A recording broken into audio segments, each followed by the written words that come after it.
Our gray cat, Milo, used to be the biggest cuddle bug. Every night, without fail, he'd curl up at the foot of our bed, his purring a gentle rumble that lulled us to sleep.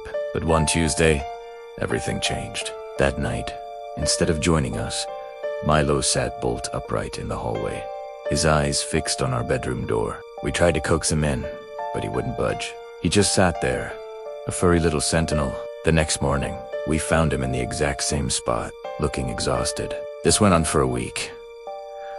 Milo stopped sleeping. He grew thin. His fur lost its shine, but his pulse never wavered. He'd stare intently at the doors to our rooms and our son's room, occasionally letting out a low, guttural growl we'd never heard before. He wasn't looking at the doors themselves, but at the wall between them. One night, I couldn't sleep. The silence in the house felt heavy, and Milo's quiet vigil was unsettling. I peeked out and saw him, his back arched, his fur standing on end. I followed his gaze to the hallway wall. At first, I saw nothing. But as my eyes adjusted to the dim light, a faint discoloration in the plaster caught my attention.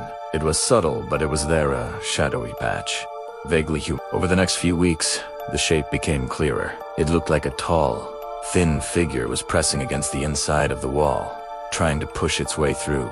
The plaster began to bulge slightly, and fine cracks spider-webbed out from the shape's center. Milo's growls became more frequent, more desperate. He refused to eat unless we brought his bowl to the hallway. He was wasting away, sacrificing himself to guard us. We started hearing noises, a soft, wet scraping from inside the wall, like fingernails dragging through damp earth. Sometimes, a faint whisper would snake out from the cracks, too quiet to make out the words, but filled with a chilling malevolence. My son started having nightmares, waking up screaming about a tall man made of shadows standing in the corner of his room.